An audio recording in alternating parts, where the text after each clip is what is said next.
Muy bien, vamos entonces. Bueno, este es lo que último que vimos acerca de la anunciación y luego pasamos a esto, ¿verdad? Confírmenme, esta no la habíamos visto, ¿verdad? Desde Leonardo da Vinci también. ¿No?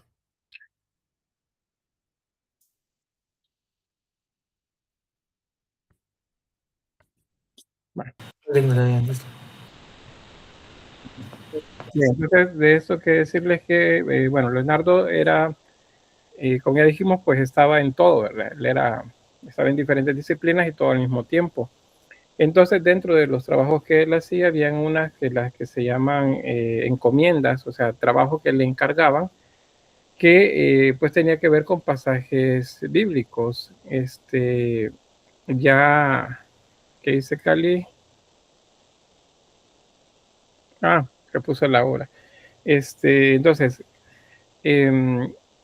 habían cuestiones de de lo que se iba a representar en la obra que no necesariamente estaban dentro de lo que el canon bíblico decía. Entonces, por ejemplo, no hay ningún pasaje bíblico que hable acerca que María, cuando regresaba con Jesús y José de Egipto, se detuvieron en una caverna a descansar mientras José iba a buscar algo de alimento, pues allí encontraron a Juan el Bautista siendo niño y un ángel. Eso no lo dice el texto canónico, pero eso se encuentra en relatos, digamos, de la, ¿cómo le llaman esto? Tradición oral, que se mezclan con algunos vestigios de los evangelios apócrifos. Entonces, ese es el contexto de esta imagen. María y Jesús se encuentran con Juan el Bautista una, en una caverna. José no aparece porque él fue a buscar alimento. Entonces, vaya, ¿qué es el asunto con esto? Primero, no está en el texto bíblico. Segundo, pues Leonardo hizo hablar de su imaginación y capacidades para hacer una representación no solamente iconográfica, sino con un profundo desarrollo iconológico. O sea, hay mucho significado en ella. Entonces, aquí la pregunta, bueno, aquí el asunto fue más bien que cuando la obra se terminó y se las presentó a los que la habían encargado, resulta que no les gustó la obra, no la entendían. Entonces, ¿qué es lo que no se entiende acá? Pues le voy a hacer la pregunta a ustedes. ¿Quién de los dos niños es Juan y quién es Jesús? ¿Quién me dice?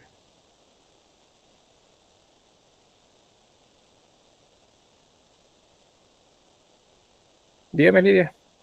Me imagino que Jesús es el que está como con las manos juntas y Juan está con la mano haciendo la seña de amor, ¿era de paz y amor?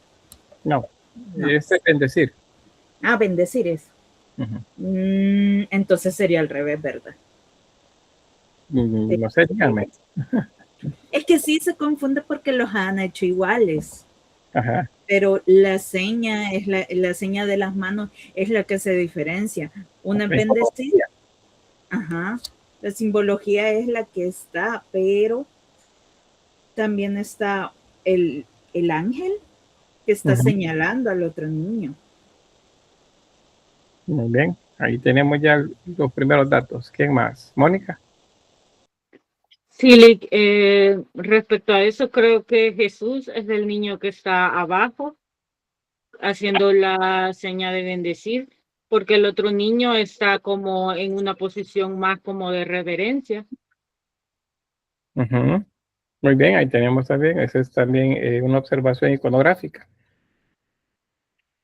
Eh, ¿Quién más? ¿Quién más?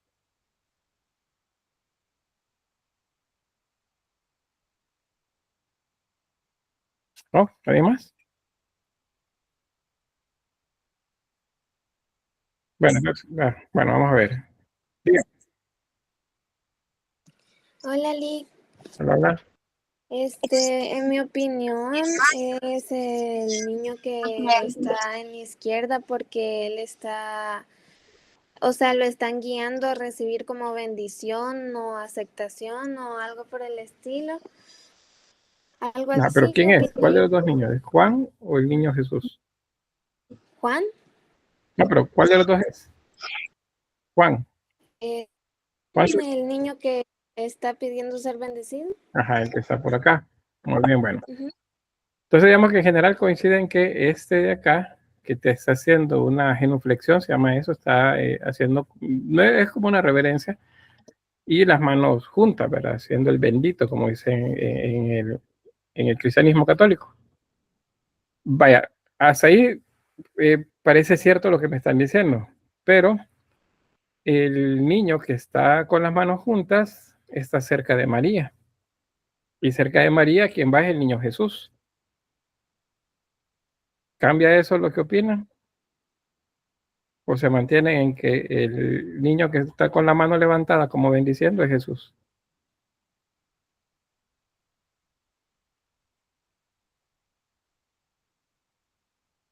¿No? Bueno, sí, Lidia. Sí cambia porque, ¿cómo es que se llama? Como dice usted, siempre han ilustrado al niño Jesús cerca de María. Nunca lo han dejado así como a un lado. Está cerca de María. Acuérdense también en la posición. ¿Quién va a la derecha? A la derecha de la personalidad, digamos, central acá, en este caso es María. El punto focal es básicamente lo que están observando, ¿verdad? Pero la persona o la, bueno, la Virgen sería el punto central y la que aparece como madre.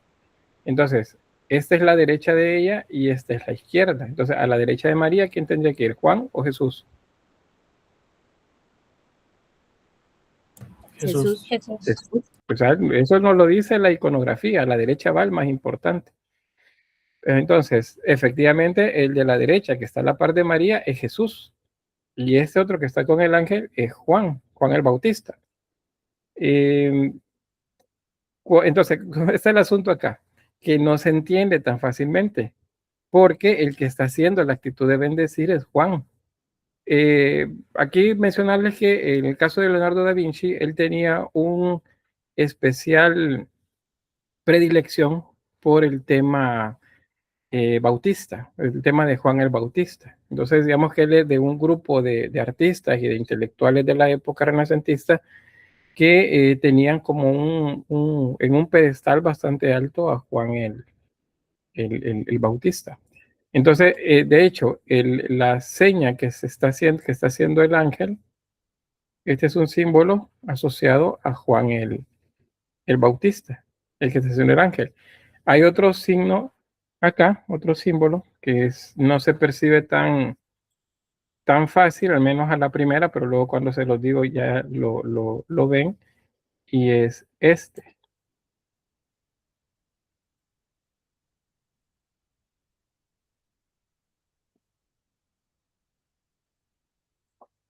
Digamos que fuese eso,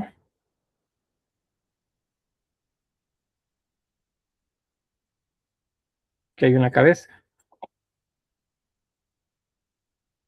Y vean la mano abajo, está en el cuello haciendo el signo del corte. Aquí nos está dando un dato de Juan el Bautista. A Juan el Bautista le cortaron la cabeza. Entonces, eso aparece acá. Ese símbolo está agregado como ¿cómo le dijera? Como una pista acerca de el que va a ser el fin, o sea, el martirio más bien de Juan, y ese aparece sobre la cabeza de Juan, o sea, sobre el niño Juan. Bueno, el punto es que no le gustó a los que la solicitaron. Entonces, ¿qué tuvo que hacer Leonardo? Pues volverla a hacer. Pero antes de mostrarles la otra versión, pues vamos a ver nada más esto, los elementos que ya conocemos. Esto es la línea de horizonte, está justo frente del rostro de María, por eso vemos a los niños hacia abajo.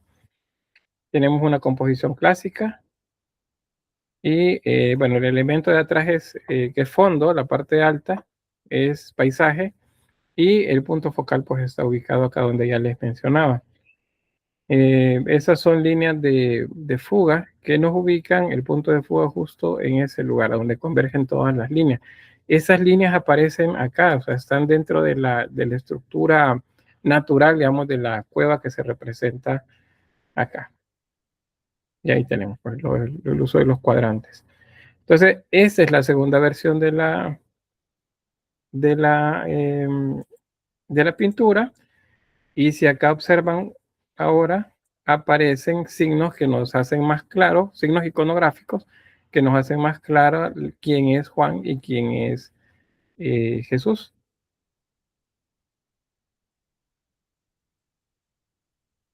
Acá. Y bueno, el color cambia, la apariencia cambia, si se fijan, pero eso tiene que ver porque se hizo en momentos completamente diferentes. Cambia la mano del ángel también acá, es más claro también las alas del ángel. Y en este caso, pues la obra ya cumplía más con los requisitos que habían solicitado. Ahora, ¿por qué hacía esto Leonardo? Porque resulta que pues él era, aparte de un artista, pues era un investigador también y era ¿qué sería? Alguien que buscaba pues elementos que conocía acerca del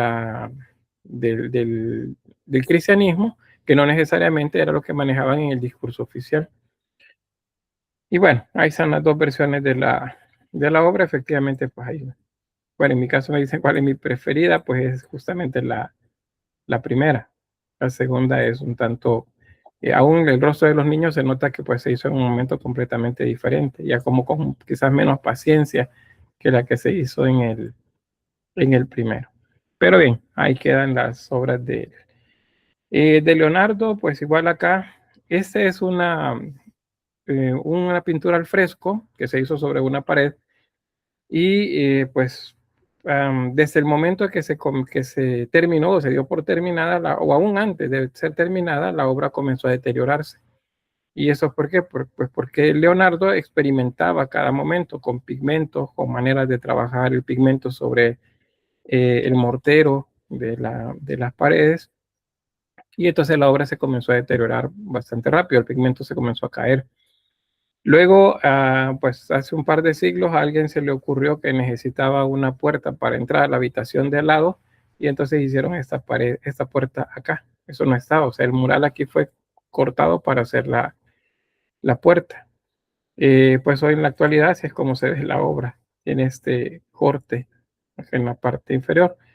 Luego, esta obra seguramente ustedes pues la conocen, la han visto en muchos lugares, especialmente en comedores de las casas o comedores así tipo negocios, pues si son cristianos católicos, normalmente siempre hay esta que le llaman la última cena, así se llama. En ella están dispuestos los personajes atrás de la mesa como si estuviesen posando para nosotros que estamos como espectadores frente a la escena. Y lo que se representa es el momento exacto de reacción de los apóstoles cuando Jesús dice, uno de ustedes va a traicionarme esta noche. Entonces es el desconcierto de las figuras. Todas las figuras, acuérdense que son 12 apóstoles. El 12 es un número, en la numerología bíblica, pues es importante. Igual el 3, por la Trinidad Santa, por ejemplo. Entonces, las figuras están agrupadas de 3 en 3. Aquí hay 3 que están juntos. Aquí hay otros 3. De este lado igual, 3. Y estos otros 3 acá. Entonces, ¿qué es lo que están haciendo? Pues discutiendo entre ellos y diciendo, bueno, el desconcierto luego de la afirmación, pero uno de ustedes me va a traicionar. Y luego dicen, bueno, ¿seré yo, Señor? Este le está preguntando, ¿seré yo? Este otro también pregunta, ¿quién es? Y vean el signo de la mano también levantado, el signo de Juan. Estos igual, están entre ellos conversando como diciendo, ¿escuchaste lo que dijo? ¿Escuchaste lo que dijo el maestro? Esto es igual, las manos puestas hacia adelante es esa actitud de negación. Es otro que se levanta bruscamente del asiento. O sea, todo es el desconcierto del momento luego de haber dicho que alguien lo iba a traicionar. Aquí se ve mejor, miren lo del corte. que hicieron para la puerta de este lado. Quiero ver, Lady, dígame. Hola, Lick, buenas tardes. También yo ya había visto como antes, porque también yo tengo una Santa Cena en la casa, y es bien curioso porque Judas tiene en la mano la bolsa de las monedas de plata. Judas está acá. Aquí está Judas. Y tiene la mano apuñada, ¿verdad? Con las monedas. Sí. Muy bien, ¿qué otros elementos en esta escena? La cara de él, así como él ya sabía, pues, Lick, entonces es como que se quiso hacer el admirado, pero mentirita. Les voy a contar perdón, el chismecito de Judas aquí en la obra. Leonardo da Vinci trabajaba en muchas cosas al mismo tiempo. Entonces, ese es un encargo que no terminaba nunca. Se iba retrasando y retrasando. Entonces, los monjes del monasterio en donde está se comenzaron a quejar con el superior porque Leonardo no llegaba, no aparecía por semanas. Y entonces, pues, lo mandan a llamar así muy molesto el superior porque, pues sí, la obra necesitaban que la terminara y él nunca la terminaba. Y entonces la respuesta de Leonardo fue que quién decía que él no estaba trabajando. Tenía días y noches, decía, de estar visitando los peores lugares de la ciudad para tratar de encontrar un rostro que fuera lo suficientemente malo para representar la maldad de Judas. Pero que si tanta era la urgencia que la obra se terminara, que lo que iba a hacer era colocar entonces el retrato del monje que lo acusaba para que la obra terminara lo más pronto posible.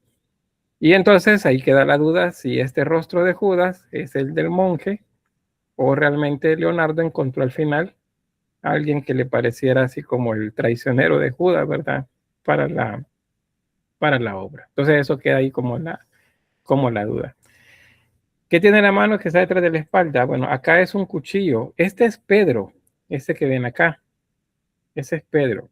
Esta mano está doblada de una forma innatural. Por eso es que se ha afirmado que esta mano no le pertenece a Pedro, sino que es una mano que sale de atrás de Judas, que habla de la traición y bueno, otras cosas más por ahí. Y si eso fuera cierto y ustedes cuentan las manos, si hay 13 personas, 12 apóstoles más Jesús, tendrían que haber 26 manos. Pero si al contar las manos en relación a la cantidad de personas, saldrían 27 con esta mano que aparece extra, que es la que tiene el cuchillo. La mano realmente se pareciera que está doblada, pero aquí hay otro segmento que pareciera que la mano viene de atrás. Entonces es bien confuso también y no ayuda pues que la obra, si se fijan, pues ha perdido la mayor parte del pigmento, porque pues comenzó a arruinarse antes de estar terminada. Otro elemento también de esto, pero se los voy a mostrar antes, es que, bueno, aquí no hay ninguna copa. Se supone que en el texto dice o se refiere a que hay una copa en la que hace la bendición del vino, que es la sangre, y el pan, ¿verdad? Que es el cuerpo de Cristo, que es lo que él dice, este es mi cuerpo, esta es mi sangre, ¿verdad? Pero no hay, lo que sí hay son pequeñas jarras y vasos. Vean que hay un vaso y otro vaso, sí hay pan, hay otros elementos también acá de alimentos alrededor. Si seguimos viendo por acá, pues igual, no hay copas, solo hay vasos, platos y pan, es lo que hay por acá. Entonces, ¿a qué se refiere lo de la, ¿cómo se llama? Lo de la copa de vino. Y aquí entonces aparece igual otra de esas cosas que nos vinculan a Leonardo con cosas un poco extrañas. ¿Ven la distancia que hay acá? Que hay un corte, hay una distancia entre Jesús y el personaje que tiene a la derecha de él. A la derecha van las personas más importantes, ¿verdad? ¿Quién tendría que estar ahí? Hablando de los apóstoles. ¿Quién tendría que estar ahí? A la derecha de él.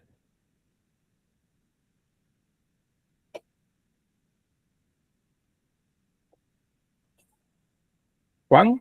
Bueno, acá le dice Juan. Y efectivamente, Juan es el discípulo amado. así se nombra, y es a quien Jesús le dice, hijo, ahí tienes a tu madre, madre, ahí tienes a tu hijo. Entonces se supondría que es él, y eso es lo que pues se afirma en la imagen, que el que está ahí es Juan. Pero resulta que cuando observamos la imagen, parece una mujer, no un hombre. Tiene rasgos completamente femeninos. Y entonces dicen, bueno, no es Juan. Y si no es Juan, entonces ¿quién es? ¿Y por qué está a la derecha? Aparte de estar a la derecha, hay otro elemento interesante acá, y es que están invertidos los colores. Jesús tiene la túnica roja y el manto azul. Y el personaje de la derecha tiene la túnica azul y el manto rojo. Es lo único que se le cayó aquí el pigmento, ¿verdad? Pero están enfrentados, sería en este caso, en cuanto a que los colores son contrarios. ¿Qué otra cosa acá? Bueno, vieron que se fijaron que hice una forma aquí, en medio de ellos, que tiene forma de V.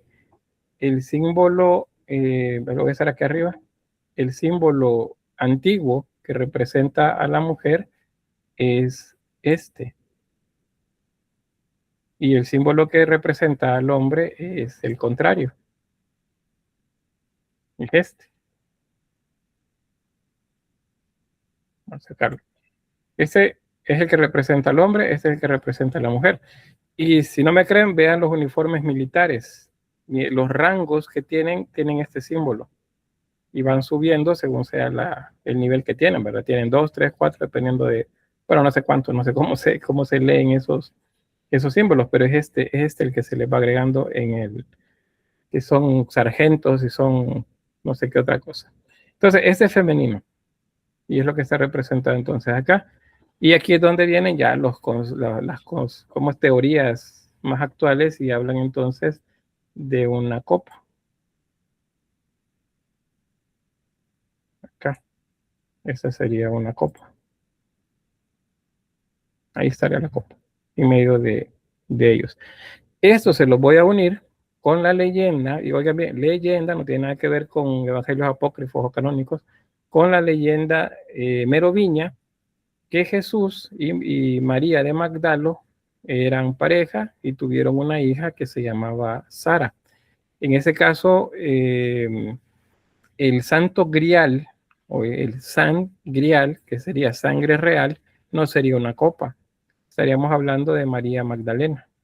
Entonces, eso ha dado pie para libros, artículos, programas y etcétera, etcétera, ¿verdad? Es lo que Dan Brown expuso en un libro que se llama El Código Da Vinci. No sé si leyeron el libro o vieron la película. El libro es mucho mejor, ¿verdad? Porque plantea mejor las cosas. La película es más ficción y va muy rápido. En el libro todas las cosas van bastante despacio. Pero pues si no, pues ahí les dejo la curiosidad para que la sigan buscando. Entonces, esta obra por eso es que despierta como mucho de qué hablar. Probablemente ustedes han visto la obra tantas veces, pues que ya pareciera que ya conocemos qué es lo que hay ahí. Pero cuando vemos despacio cada una de las figuras, vean cómo extiende las manos así como asustado por lo que acaba de escuchar. El otro que le dice que le diga quién es, y el otro que dice seré yo, o de este lado. Esta figura que es más bien femenina. Según según evangelios apócrifos, a Pedro era, bueno, eso lo dicen también los canónicos, Pedro era así como de mecha corta, ¿verdad? Se enojaba bien rápido. Entonces, en los apócrifos aparece que había una rivalidad en cuanto a que no quería que María de Magdala anduviera cerca del grupo. Entonces, aquí está representado. Por eso la mano que tiene está extendida en actitud de corte por el cuello.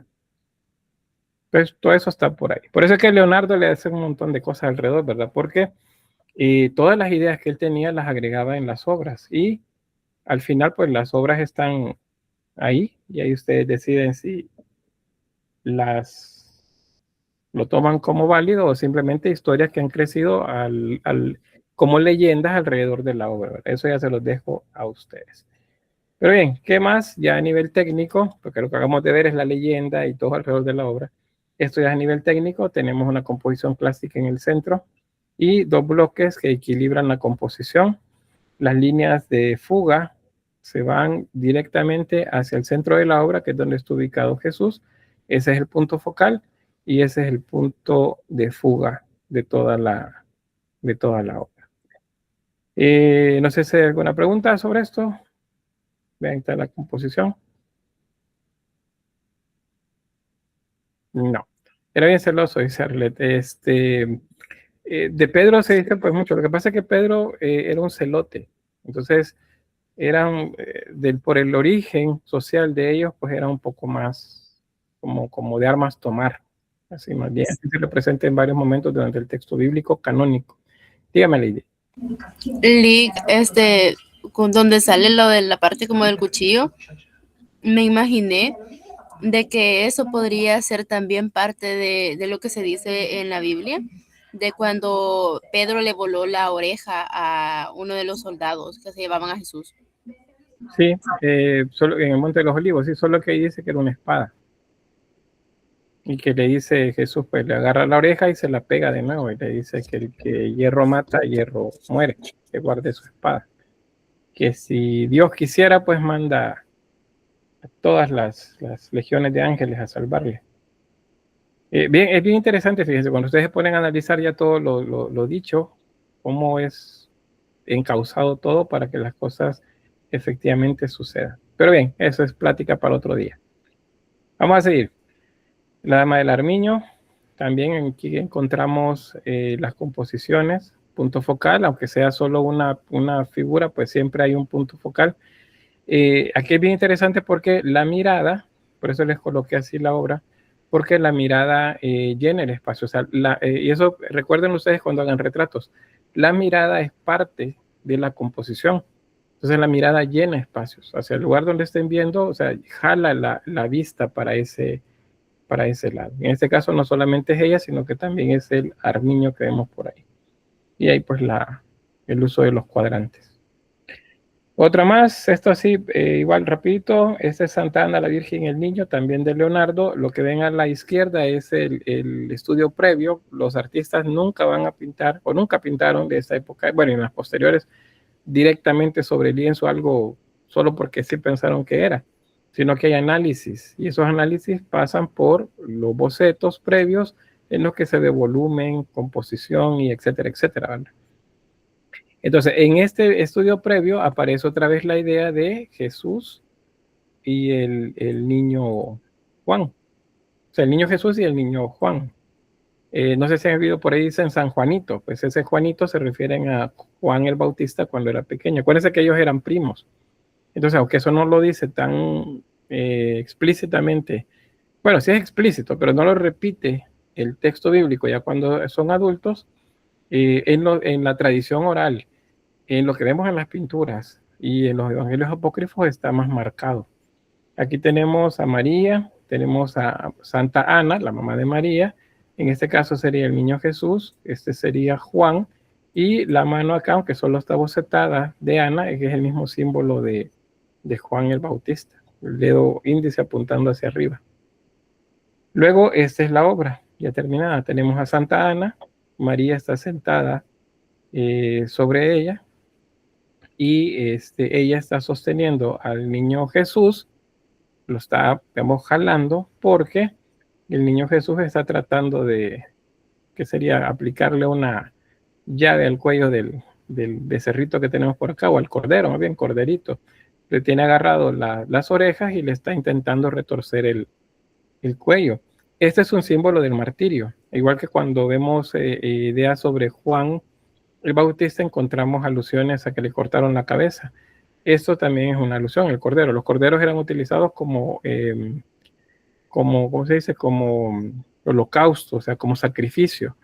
Entonces ahí y él está intentando retorcer la cabeza. Entonces la idea de cortar la cabeza. Entonces aquí algunos igual hacen ese enlace mítico, no místico, mítico, con la idea de que pues uno es Juan y el otro es Jesús. Y el cordero representa a uno de ellos. Pero eso ya, como les digo, son interpretaciones pues ya un poco más alrededor de la leyenda del genio de Leonardo. ¿Qué encontramos acá? Pues igual una composición clásica, ya hablando técnicamente, punto focal, y la utilización de cuadrantes. Aquí no se alcanza a ver bien si hay líneas de fuga, porque es un espacio, un entorno más bien natural. Sin embargo, yo podría proponerles este camino que se ve allá, porque el camino de alguna forma alinea, entonces alinea los elementos, y eso permite que al colocar líneas de fuga los lleve a un punto focal por acá, de ese lado. Pero no se los he marcado porque al ser entornos naturales, pues son interpretaciones ya un poco más objetivas. Sin embargo, pues hay una minuciosidad en el paisaje de fondo que nos enmarca justamente los elementos del primer plano. Vamos a avanzar. Dice, ¿por qué tienen un animal específico para los sacrificios? Casi siempre son de rebaño. Pues lo que pasa es que estas comunidades eran agrícolas, y en la región de Palestina, toda esa región, desde la época hebrea hasta la época judaica y luego judía, bueno, judía sería la siguiente, pues los pueblos se mantenían como seminómadas, y de hecho hay nómadas dentro de ellos que se mueven de un lugar a otro en el desierto, como con el pastoreo de ovejas, cabras, carneros. Entonces, pues por eso ese es el animal preferido para hacer los sacrificios. Aunque ese también aparece Zacarías, el papá de Juan el Bautista, aparece en uno de los evangelistas haciendo un holocausto, un sacrificio, en este caso de un ternero. Es los que aparecen también como animales que se sacrifican. Los pichones también, esas palomitas jóvenes, también son parte de los animales que se sacrifican. O sea, tiene que ver con la vida cotidiana, ¿verdad? No iban a buscar un animal del cual no tuvieran acceso, porque no era algo más bien de los animales jóvenes de los que tenían, o el mejor de los animales jóvenes que tenían. Bueno, a esta ni se las presento, ¿verdad? Esta es no esta persona, o sea, esta pintura. ¿Qué sabemos acerca de la Gioconda?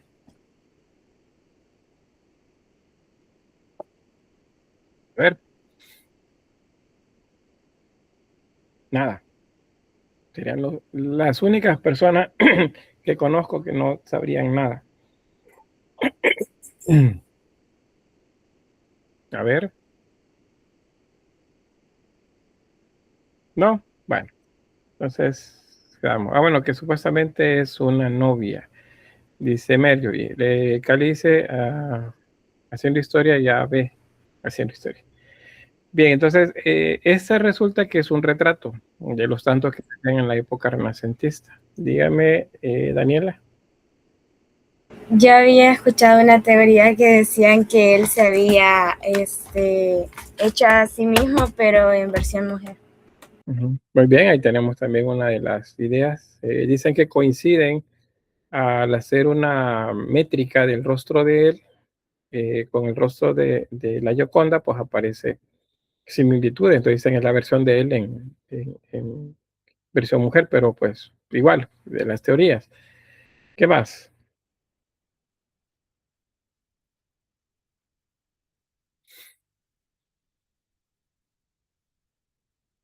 ¿No? Bueno, vamos a ir rápido. Entonces acá tenemos composición clásica, ese es el punto focal.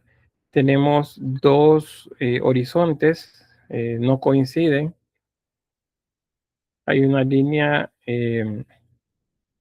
también acá que nos marca esa separación entre lo cercano y lo lejano del paisaje, y el horizonte lejano pues aparece en dos niveles también. Luego, ¿qué más? Bueno, ahí está la distribución, es una composición completamente centralizada con elementos que sería el paisaje hacia izquierda y derecha.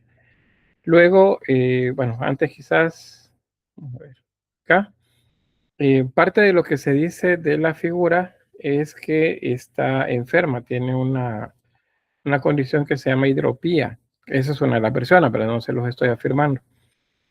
Por eso los dedos parecen como inflamados, y por eso pareciera que hay inflamación alrededor de los ojos y alrededor de de la boca. Esa es otra de las teorías también que hay acá. Es una obra que tardó, según los biógrafos, pues muchos años, estuvo mucho tiempo con él. Probablemente pintaba un poco, luego el cuadro se volvía a guardar y así pasó durante mucho tiempo. Algunos consideran que son más o menos 10 años de trabajo de la obra y otros dicen que ni siquiera quizás la terminó. Por eso se ve como si estuviese inacabada, por lo que les mencionaba de que hay zonas que parecen como inflamadas. Entonces, lo cierto de eso es que hay un montón de versiones sobre esto. Fíjense que la obra lo que tiene es marketing. No es la mejor obra de Leonardo da Vinci. Y sí se considera en la actualidad, pues, la obra maestra de él. Pero les repito, no es la mejor obra. Lo que sucede es que hace un poco más de 100 años, la obra se la robaron del museo en el que estaba y se hizo todo un boom mediático en revistas, en semanarios, en periódicos, acerca de la obra que había sido robada. Y cerca de 2 años después apareció de nuevo la obra.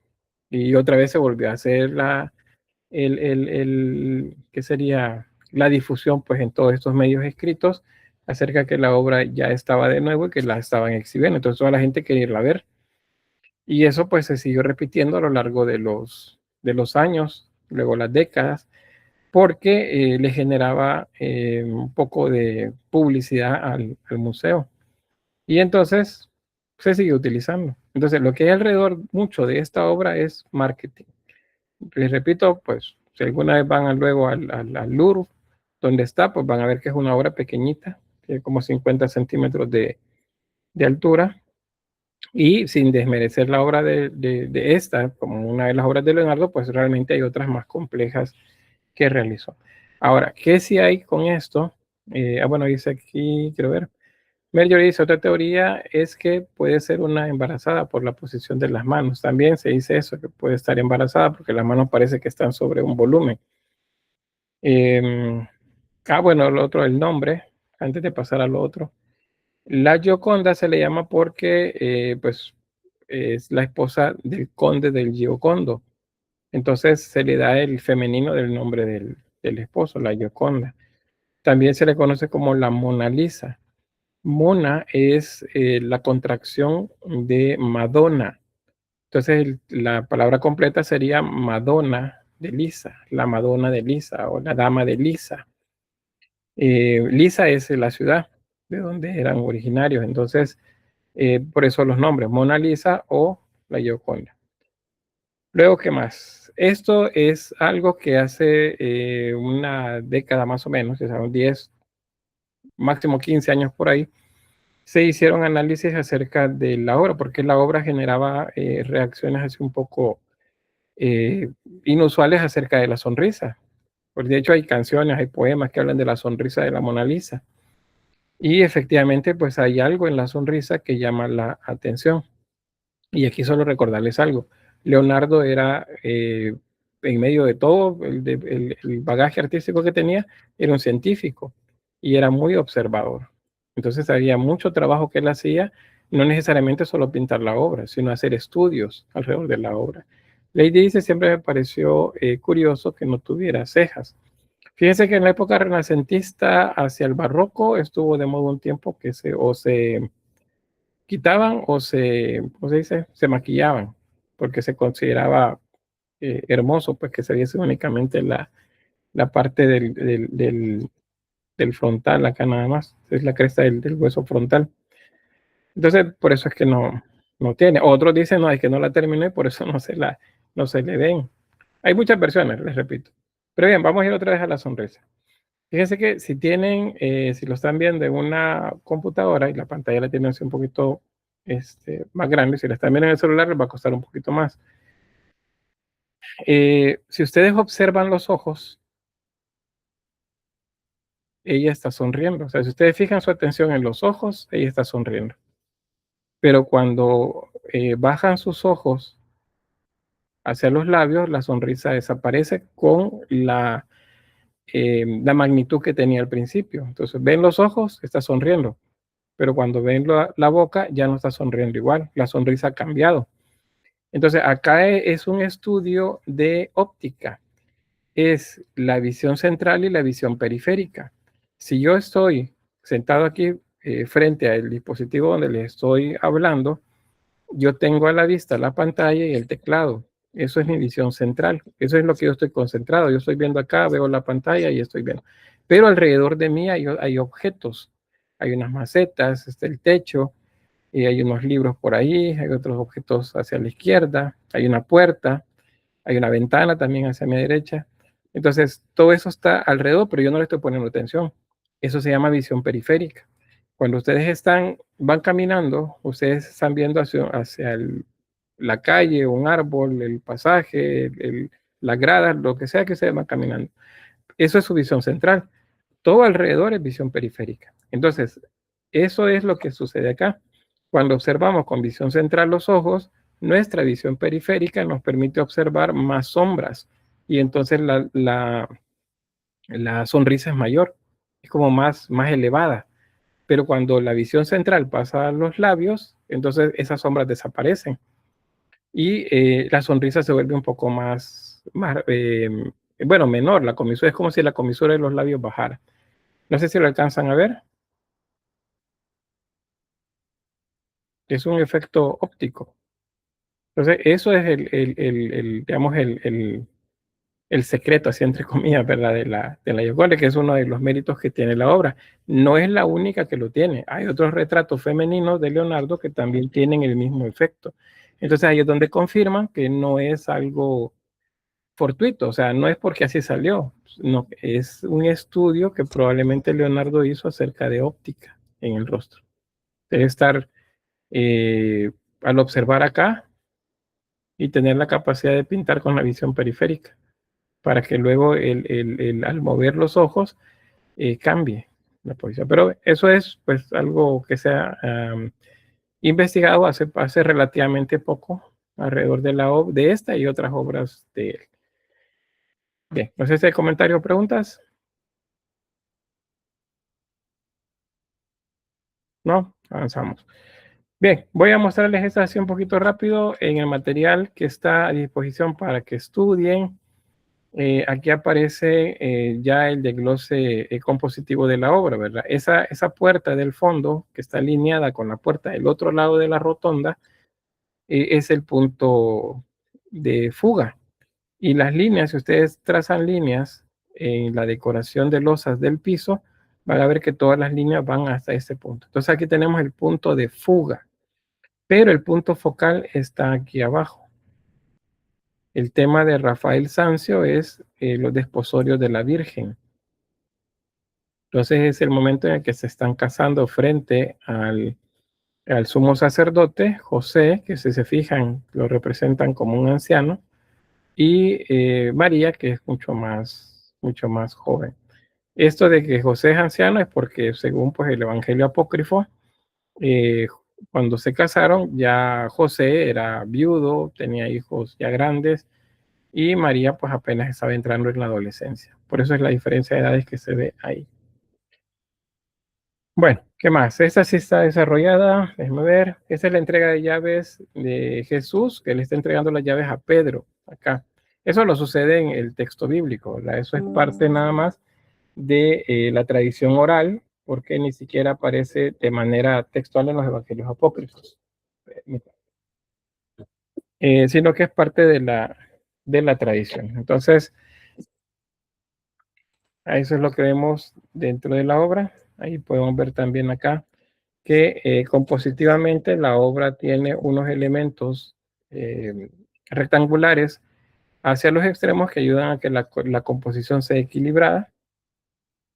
Esto también vuelve equilibrada la figura. Diego decía, los cuerpos de la pintura anterior están desproporcionados.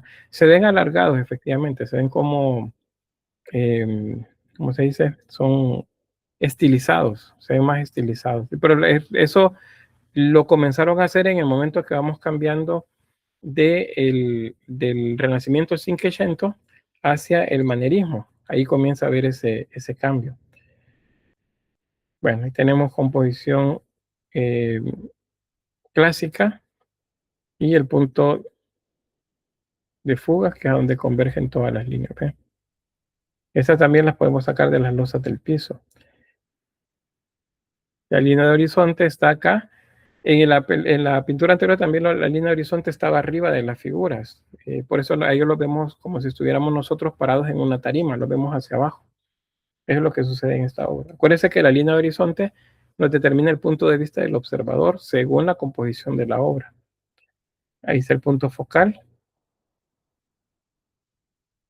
Y bueno, ahí podemos ampliar la composición clásica también hasta el edificio. Ahí tendríamos la composición. Vean que es geometría, es equilibrio. Es un equilibrio visual lo que encontramos en el Renacimiento. Por eso cuando ustedes trabajan una obra y la quieren hacer muy naturalista, entonces se le dice, bueno, entonces apliquen una composición clásica. Las composiciones clásicas son equilibradas, son centralizadas y tienen esto del aspecto piramidal para la representación de las figuras. Bueno, ahí tenemos, este sería este. Luego tenemos este de Rafael Sanzio. Y lo mismo, la misma historia siempre. María, en este caso ella está leyendo, probablemente cantos. Y te encontramos a Juan el Bautista y a Jesús niño también. Aquí es mucho más evidente quién es quién, ¿verdad? ¿Por qué es más grande Juan el Bautista? Porque se ve más pequeño Jesús, porque el primero en nacer es Juan. No recuerdo qué es lo que dice el texto bíblico acerca de Isabel o Santa Isabel, pero algo dice acerca de ella cuando se encontraba encinta, que cuando es lo que le llaman la salutación, cuando María llega, la saluda y dice que el niño salta dentro del vientre. Esa es la salutación. Y aquí encontramos pues ya los niños ya grandecitos. Acuérdense que son primos, según la relación familiar entre los padres. Ese sería entonces Juan y este es Jesús. ¿Por qué Juan? Aquí tenemos esa como manera de concha o guacalito, no sé cómo decirle, que es el que utilizaba para hacer el bautizo. Tomaba agua del río y luego lo depositaba sobre la cabeza de los que iban a ser bautizados. Y luego el traje también que parece como de piel. Acuérdense que Juan era un nazareo, él era un penitente. Entonces por eso no se vestía igual que los demás, se vestía con, pues un poco, en la iconografía de él pues se viste casi con harapos o con piel, según lo que muestra.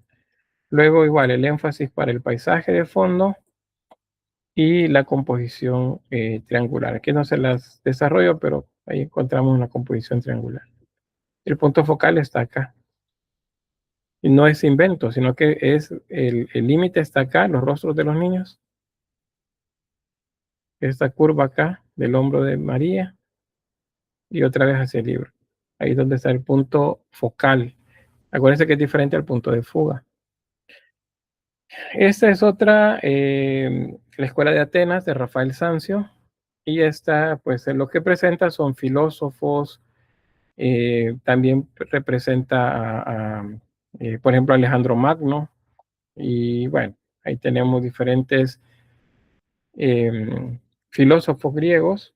Tenemos a Diógenes por acá como un mendigo, Heráclito, Hipatia de Alejandría, también una mujer muy importante en lo que se refiere a filosofía y poesía.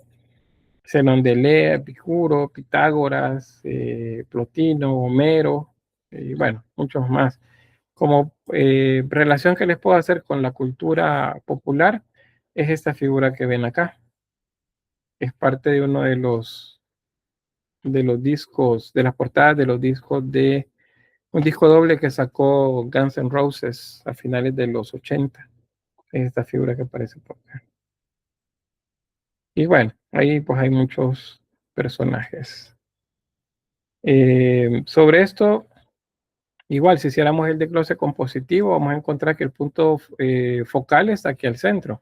Y el punto de fuga debería estar en el mismo lugar porque las líneas de la arquitectura se dirigen hacia ahí, se dirigen a ellos. Las del piso se dirigen a ellos también.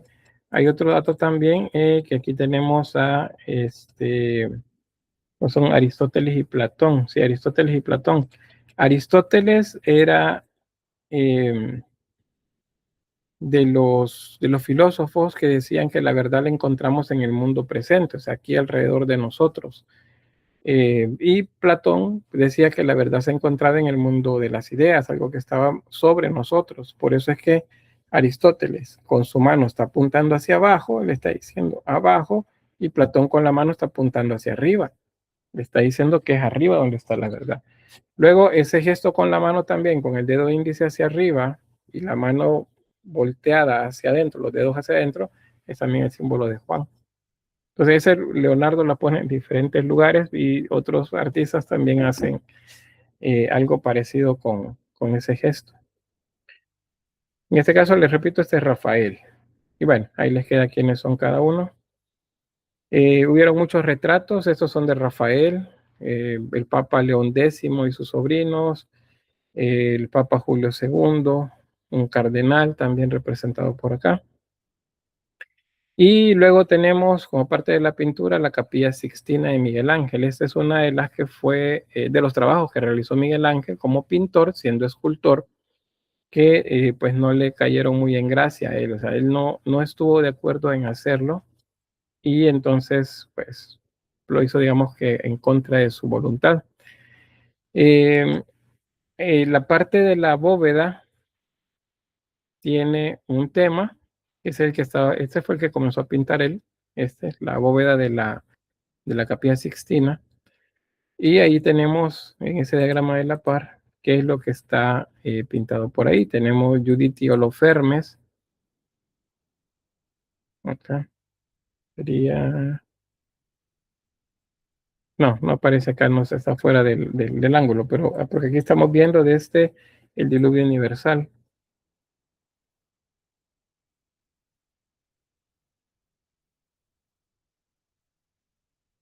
Creo que está aquí, va.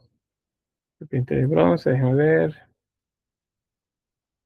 Ajá, aquí está luz, separa la luz de las tinieblas, la creación del hombre, la creación de la mujer, el pecado original, que es hasta aquí, y luego los que ya están fuera de foco, que es el sacrificio de Noé, el diluvio universal, y etcétera, etcétera. Y bueno, así está dividido. Esta obra Miguel Ángel la hizo a regañadientes, o sea, él no estaba de acuerdo en hacerla. Igual hay muchas anécdotas alrededor de estas.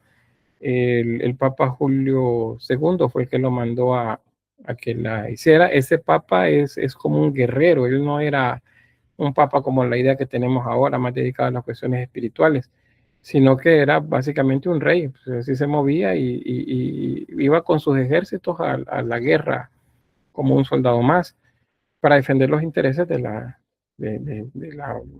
iglesia. Me refiero a intereses económicos, no tanto espirituales. Entonces, esto lo hizo en contra de su voluntad. Hay varias anécdotas. Una es que el Papa se enfermó y estaba ya casi que a punto de muerte. Y entonces Miguel Ángel llegó a decirle que pues si él fallecía, entonces la obra él ya no la terminaba, porque pues lo único que lo obligaba a trabajarla era él. Y él no iba a seguir trabajándola.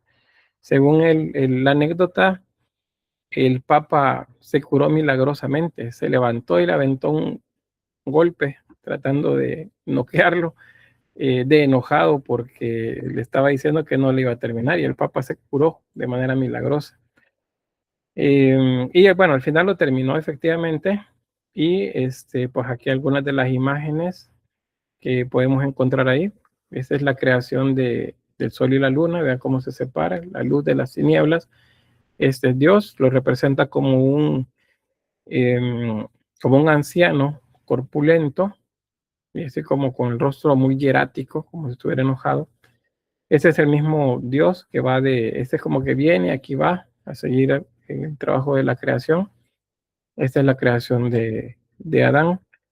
Igual hay mucho que se dice acerca de estas obras, por ejemplo, que esta composición que ven acá es una representación de un lóbulo del cerebro, por la forma que tiene, hasta esta parte que pareciera el bulbo raquídeo.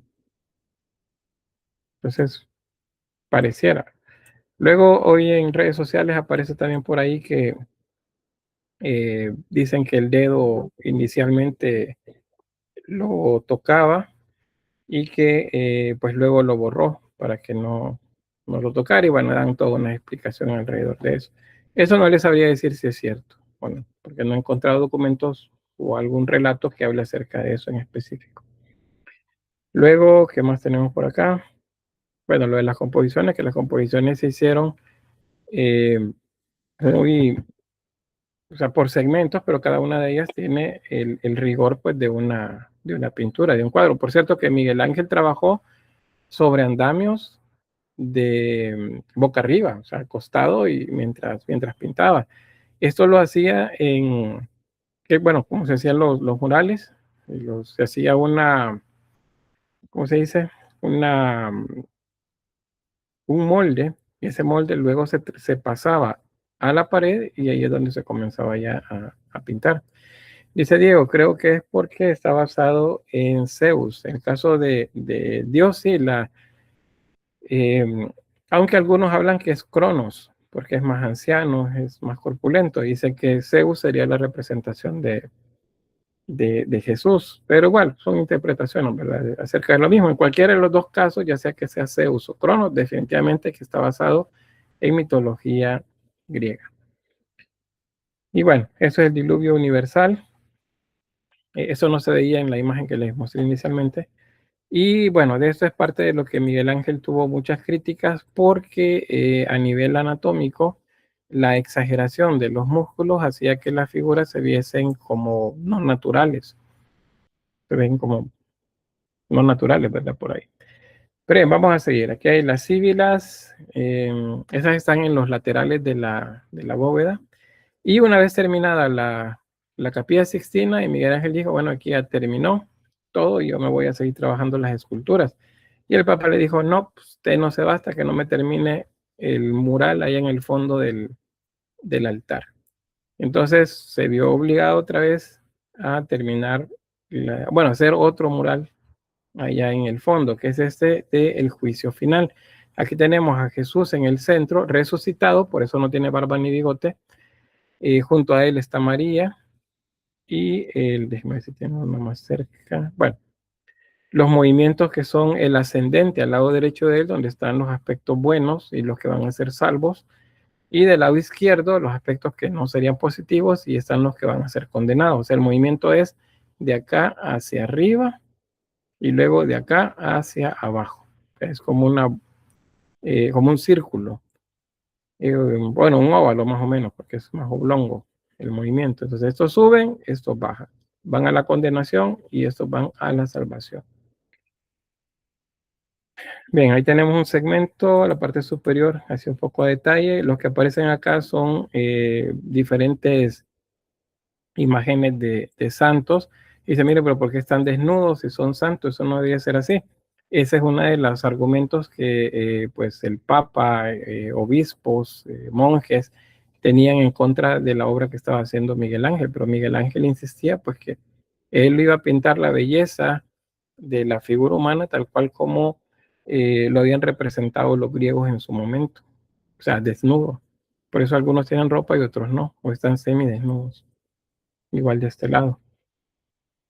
Y bueno, todos tienen algún elemento que los relaciona con el martirio. Esos son los que están siendo redimidos, o sea, están siendo llevados hacia el cielo. Y esos son los que están siendo condenados, están siendo llevados hacia el infierno. De eso también hay anécdotas. Igual Miguel Ángel quería hacer escultura y se daba sus escapadas, pero entonces otra vez la queja de que nunca terminaban las cosas.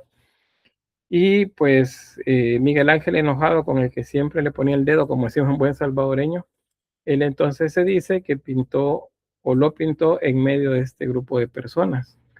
Algunos dicen que es este, aunque una vez encontré que decían que era este, fíjense este de acá arriba. Entonces realmente no les sabría decir cuál de los dos, pero puede ser este o puede ser este de acá, que es el que más encuentro yo relacionado a esto. Lo metió ahí. Y entonces vino y le fue a decir al Papa, mira aquí Miguel Ángel está de bromisto, y me metió en medio de la pintura donde están los condenados. Y probablemente el Papa riéndose le dijo que pues no había nada que podía hacer, porque si lo hubiera puesto en el purgatorio lo hubiera podido sacar, pero está en el infierno y de ahí pues no había manera de que lo pudiera sacar. Entonces ahí nos queda la anécdota y saber si es cierto o no, que si efectivamente es él el que está puesto ahí. Moraleja, nunca se quejen de los pintores, porque les podemos hacer una broma un poquito duradera en el tiempo. Dice Lidia, dice, por eso no hay que hacer enojar. Exacto, eso mismo, Lidia. No hay que enojar, no enojen a los pintores, porque los van a hacer pasar mal. Bien, luego hay un cambio. Tenemos siempre otras obras, esas solo se las muestro y las van a revisar después. Las composiciones van cambiando. Esto es la Asunción de la Virgen. Acuérdense que ya no es Ascensión, sino que es Asunción. Este es de Tiziano, también de Tiziano, el rey Carlos V. Este es un rey que se va a volver muy poderoso entre el Renacimiento y el Barroco. Luego tenemos acá al Papa Pablo III y los sobrinos. Este también es obra de Tiziano. Si se fijan, ha cambiado algo en la pintura, ya no se ven igual. Alexander dice, cuidado con los artistas. Como, correcto. Cali dice, actualmente los haters dibujan embarazadas. Dice, no se pierden. Bueno, eso sí no lo había visto. Este es de Tiziano también, y eso nos dice que las obras van cambiando un poco, fíjense, ya no encontramos composiciones triangulares, es diferente. Entonces, si hacemos eso, ahora lo que encontramos son L's compositivas. Y los puntos focales, pues que están ubicados ya no necesariamente en el centro, sino en los laterales. En la línea de horizonte siempre está presente porque es parte de la composición. Igual esta, la Venus de Urbino, esta es de Tiziano también, lo mismo, si se fijan, hay una L acá, que es lo que cubre el cuerpo, y eso sería fondo, es el cuadro nada más de contexto. Ese es el punto, las líneas de fuga, punto de fuga y el punto focal acá. Y esta es línea de movimiento, como otra que les había mostrado. Entonces la obra se vuelve diagonal por esa L que vemos aquí. Bien, vean, por el tiempo, tenemos unos 8 minutos nada más. Solo les voy a hacer un preámbulo de esto porque eso viene en el examen. El manierismo es la última etapa del Renacimiento. O sea, lo que encontramos acá son artistas que intentaron de alguna forma como pintar a la manera de los artistas anteriores a ellos, o sea, los del primer Renacimiento, del 480 y también de los del 580. Pero las obras no les salieron tal cual como ellos querían. En el caso de la arquitectura se volvió más horizontal todo, y la idea de los jardines, de los espejos de agua, las plazas, todo eso se volvió como más pictórico, más de diseño, digamos, diseño arquitectónico o de jardinería en cuanto a cómo se ordenaban los edificios. Y perdón, en el caso de la escultura se volvió como para ser vista desde todo punto de vista. En el caso de la pintura, las figuras se alargaron, se hicieron de cabeza más pequeñas, como alguien me hacía notar con una de las obras de Rafael, que los cuerpos se veían como más largos, y es porque las cabezas se hacen más pequeñas. Eso es estilizamiento que aparece ya en la última etapa del Cinquecento, ya cuando vamos entrando al manierismo. Entonces, esta obra que les muestro por acá es el Palacio del Té de Giulio Romano. Este es una de esas obras que ya no tienen esa monumentalidad en vertical, o sea, no son edificios que crecen varios pisos de altura, sino que lo hacen sobre la horizontal para que se vean mucho más amplios. Y están combinados con jardines alrededor. Esta fachada que vemos acá es esta parte de aquí, es esta de acá, es esta fachada. Y esa fachada tiene en la parte frontal un espejo de agua y luego un puente para acceder a la entrada principal. Este es el espejo de agua. Este es el puente, que sería este trozo de acá. Y cuando estamos dentro, entramos acá y nos ubicamos dentro y vemos hacia el otro extremo, entonces observamos que la relación que hay entre estos elementos arquitectónicos y los que están de fondo. Si yo hago acá lo de las líneas de fuga, me van a llevar a este punto. Justamente ese punto es este de acá, esta arquería de acá. Entonces todo está hecho para que nos genere una ilusión óptica de una profundidad mucho, mucho mayor. En cuanto a la pintura, pues se hace lo mismo con los elementos arquitectónicos. Son arquitecturas con puntos de fuga exagerados, muy exagerados. Bueno, la escultura, me voy directo a la imagen y el mejor ejemplo es Jan Bologna o Juan de Bologna. Cualquiera de los dos nombres es el mismo personaje. Ese es el rapto de las Sabinas, mitología griega como tema, y técnicamente la obra lo que nos presenta es un punto de vista interesante cuando caminamos alrededor de ella. O sea, podemos caminar alrededor y siempre vamos a encontrar algo interesante en la obra. No como, por ejemplo, las obras de Miguel Ángel, que eran hechas para ser vistas de frente. Estas no, estas es para que uno camine alrededor y pueda encontrar siempre un elemento de interés. Ahí. A ese movimiento se le llama serpentinata, se lo voy a escribir acá para que lo apunten.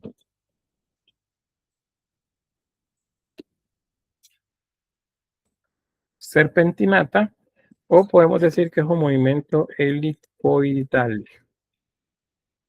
Helicoidal significa, así como aparece ahí, que tiene forma de hélice. O sea, imagínense, el punto azul es la obra de arte y el punto rojo somos nosotros caminando alrededor.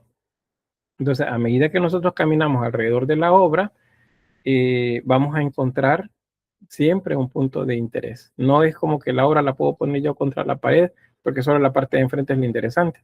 No, la obra está retorcida, los cuerpos están retorcidos alrededor de un eje, que es lo que permite que la podamos ver con interés todo alrededor. Se supone que son 8 puntos de vista diferentes los que tiene la obra. Otro aspecto que dice el cáliz es muy raro. Bueno,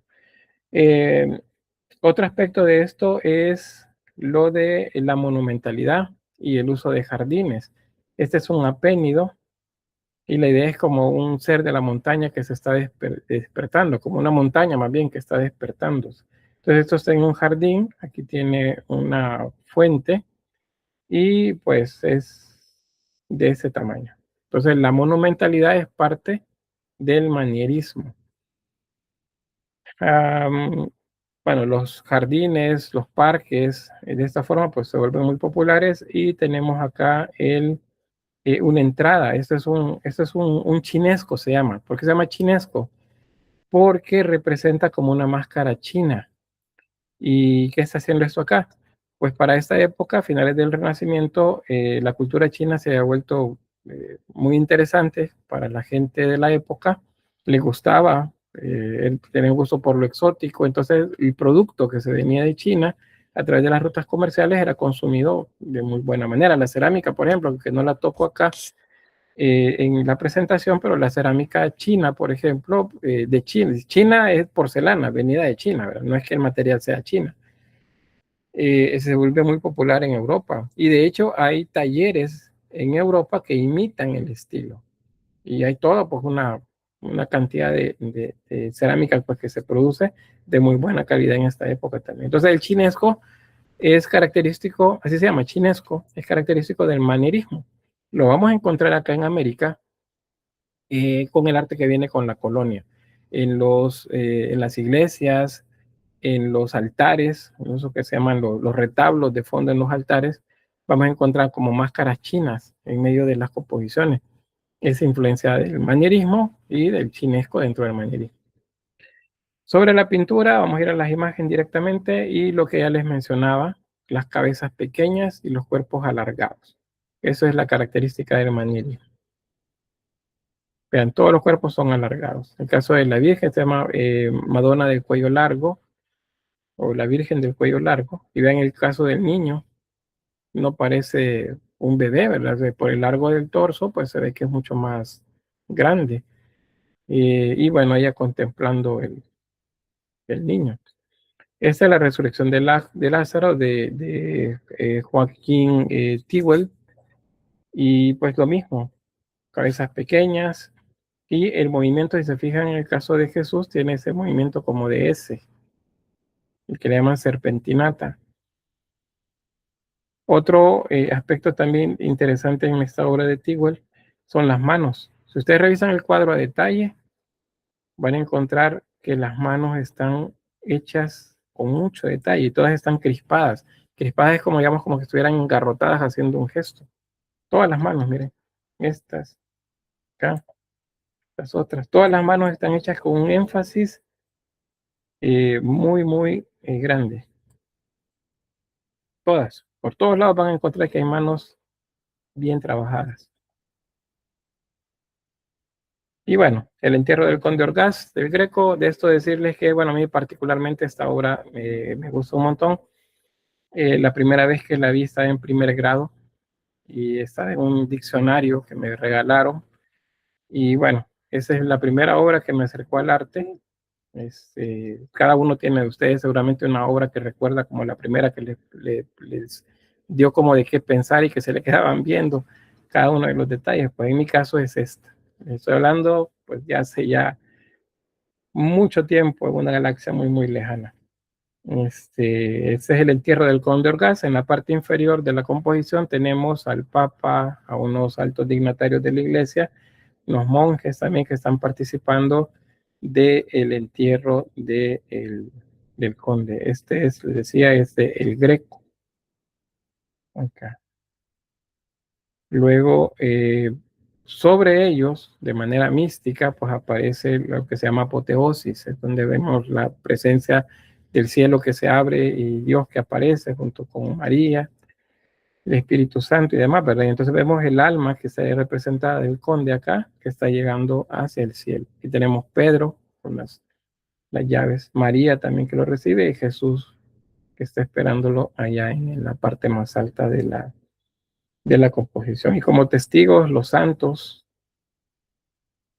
Y bueno, ahí tenemos de todo con el conde, el entierro del Conde Orgaz. Y estas dos últimas obras que les muestro de Giuseppe Arcimboldo, con él lo que vemos es manierismo puro, o sea, la exageración de los elementos para simular algo diferente. En este caso es una composición hecha con frutos de la época, probablemente otoñales, pero que representan un rostro. Se consideran en el caso de Arcimboldo, así como el Bosco, como adelantados a su época, porque este tipo de figuras aparecen mucho más adelante, ya en la época del siglo XX. Pero, ¿qué es lo que está haciendo Arcimboldo acá? Pues utilizando algo que ya les había mencionado antes, el trampantojo, la trampa para el ojo, la ilusión óptica, que se produce cuando observamos un objeto que parece otro. Pero lo vemos de cerca, pues ahí vemos todos los elementos. Una aceituna para el ojo, por ejemplo. Frutos, flores, y cuando nos alejamos, pues un rostro. Igual esto otro por acá, que es un retrato, y lo mismo. Frutos de estación, legumbres, espigas de trigo. Y cuando lo alejamos, pues ya aparece ahí el rostro. Y bien, hasta ahí llegamos entonces con manierismo. Voy a tener la grabación acá y acá sí que vamos al laboratorio. Entonces, si hay preguntas en lo que nos vamos acomodando a esto.